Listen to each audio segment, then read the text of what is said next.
On a tous vu ce genre d'image avec un T-Rex essayant de manger un stégosaure. Mais si je vous disais que c'était un pur mensonge, que non seulement les dinosaures ne ressemblaient pas à ça, mais surtout que des centaines de millions d'années séparent les deux espèces. Jamais elles n'ont vécu ensemble. Vous avez sûrement plein d'idées reçues, alors voici 5 des plus gros mensonges sur les dinosaures. Il n'y avait pas que des dinosaures, autant des dinosaures. Ptérodactyles, dimétrodons, plésiosaures. Désolé de briser vos rêves, mais ce n'étaient pas des dinosaures. Plein d'embranchements les séparent. En vérité, un vélociraptor est plus proche d'un moineau que cette bestiole.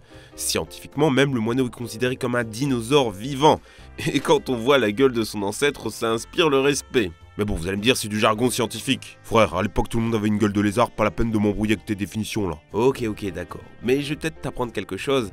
À l'époque des dinosaures, il n'y avait pas que des reptiles. Il y avait des mammifères partout. Le Répénomamus, par exemple, était une sorte de rat géant, et on a retrouvé dans leur ventre fossilisé des dinosaures à peine digérés. Ce truc bouffait des dinos. Et ne croyez pas qu'il y avait que des petites bestioles, hein. Ici, le Lysowisia, une sorte de proto-mammifère, ça avait la taille d'un éléphant et ça broutait tranquillou son herbe il y a 200 millions d'années, bien avant que le T-Rex n'existe. On a tendance à dire que les mammifères sont venus après que les dinosaures aient disparu. Mais la vérité, c'est que d'une certaine façon, dinosaures et mammifères sont nés en même temps. Le plus vieux dinosaure jamais découvert est l'Éoraptor avec plus de 230 millions d'années. Et bien ce qu'on peut considérer en quelque sorte comme les ancêtres des mammifères, eux sont apparus à la même époque. C'est l'ordre des thérapsides regroupant plein d'espèces assez flippantes, un mix entre reptiles et mammifères. Les dinosaures n'ont pas régné en maître absolu sur la Terre. Nous, bêtes à poil, nous étions là avant eux. Sentez donc la pure badasserie de cette image, nos tigres reptiles qui dégustent leur steak de dino. Charal ! Les T-Rex n'avaient pas de plumes. Depuis quelques années, j'ai l'impression que tout le monde veut détruire mon enfance. Du T-Rex badass, on est passé à un gros poulet multicolore, des plumes là, des plumes ci, un gros bordel. Faut l'avouer, les dinosaures avaient des plumes. Si on a mis longtemps à s'en rendre compte, c'est parce qu'on quand déterrait un dinosaure, on détruisait tout ce qu'il y avait autour et on ne gardait que les os. Or, c'est sur les roches fossiles qu'on a pu découvrir de fabuleuses traces de plumes. On a même retrouvé une queue de dinosaure parfaitement intacte dans l'ambre. Regardez ce zoom, pas de doute. On y a même retrouvé des traces de mélanine qui laissent penser que les dinosaures n'étaient pas verts, mais plutôt noirs, blancs et marrons, un peu comme nos oiseaux communs. Mais avec ce genre de découverte, on en oublierait presque que beaucoup de dinosaures étaient bien recouverts d'écailles. Sur les 700 types de dinosaures découverts, seule une cinquantaine ont montré la présence de plumes. Le T-Rex lui-même avait probablement plus une peau de lézard que de poulet. Ces rares plumes étaient une sorte de tout petit duvet sur le dos et l'échine. Enfin ça reste un gros débat scientifique, il n'y a qu'à voir le fight qu'ont eu les deux paléontologues qui ont eu la gentillesse de relire mon texte. La présence de plumes sur les dinosaures interroge tout de même. Pourquoi faire ? De toute évidence, pas pour voler. Pour l'instant, on n'a que des théories. Séduction des femelles, intimidation de l'ennemi, aérodynamisme pour courir plus vite, ou une protection thermique. Car oui, contrairement à l'idée reçue, il y a aussi des dinosaures polaires. Tous ne vivaient pas dans un climat chaud. Ce qui implique d'ailleurs que, contrairement à l'idée reçue, les dinosaures ne sont pas comme les lézards, ils n'avaient pas le sang-froid. Pourra-t-on recréer les dinosaures ? On nous le dit depuis notre plus tendre enfance. Jurassic Park, c'est du cinéma, on n'en trouvera jamais d'ADN de dinosaures, jamais tu ne reverras de dinosaures sur Terre. Et si c'était un mensonge ?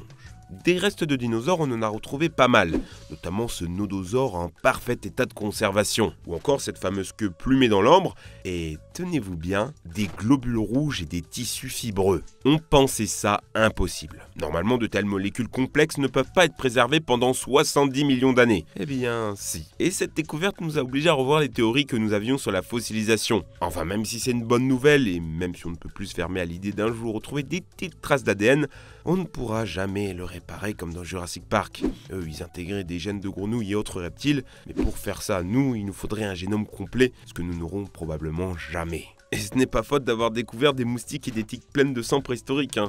C'est juste que le temps a tout détruit. Mais il y a une autre façon d'aborder le problème. Si au lieu de ressusciter les dinosaures, on régressait les animaux actuels. Si la poule descend du Raptor, il y a bien un moyen de revenir en arrière. Et c'est exactement ce qu'on a fait avec le Chickenosaurus. En bloquant certaines protéines, on a été capable de faire régresser un bec à son état initial, une bouche de dinosaure. Et oui, maintenant reste à trouver comment intégrer les pattes, la queue, la posture.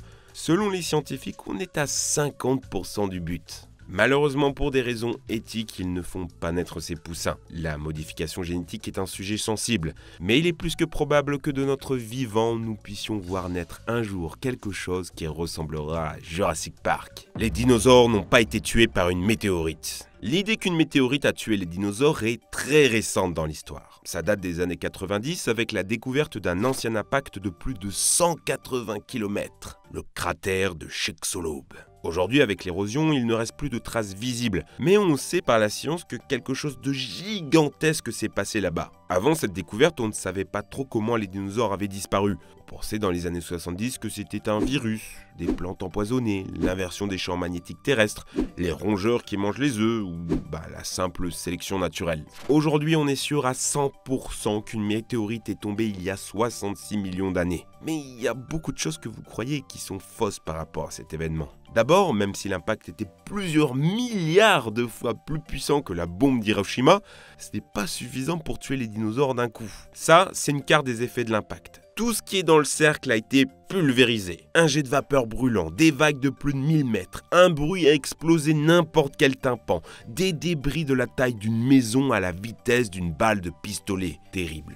Mais bon, pour peu que vous soyez Ismail le gentil petit raptor à l'autre bout du monde, les effets sont très atténués et vous pouvez rester en vie. En fait, entre le dernier dinosaure et la météorite, il y aurait eu potentiellement 30 000 ans qui se sont écoulés. C'est faux de croire que c'est l'impact qui a été le plus meurtrier. C'est bel et bien les effets secondaires à long terme. Quelque chose qui ne se sait pas, c'est que si la météorite était arrivée quelques secondes après, tout aurait été différent. La météorite est tombée au pire endroit possible pour les dinosaures. Un endroit où il y avait des roches riches en soufre, de quoi faire des pluies d'acide sulfurique. Mais surtout, il y avait beaucoup de pétrole. Et le pétrole, ça brûle. Des milliards de tonnes de particules fines projetées dans la haute atmosphère. Le ciel a été aussi noir que la nuit pendant quelques jours, mais surtout brumeux pendant des années. On estime que le soleil n'était pas plus brillant que la lune pendant 2 ans. Pour les plantes donc, pas de photosynthèse, mais surtout des températures qui ont pu baisser de moins 28 degrés. Sauf qu'il y a un problème avec tout ça. Une extinction de masse de dinosaures et de reptiles, il y en a déjà eu 3 fois. Il y en a une qui fut même bien plus meurtrière que cette petite météorite, et pourtant elles n'ont pas empêché les dinosaures d'exister. Alors pourquoi là, ça a marché? Et si, avant même que la météorite ne tombe, les dinosaures étaient déjà finis, que c'était juste le coup de grâce. Ça, on le théorise car il y a des fossiles de dinosaures qui auraient dû exister à l'époque de la météorite et qu'on ne retrouve déjà plus. Ça permet à une ancienne théorie de redevenir à la mode. Et si c'était les volcans qui avaient tué en premier les dinosaures? Ils sont déjà les coupables des 2 précédentes extinctions en bousillant le climat, pourquoi pas sur celle-ci?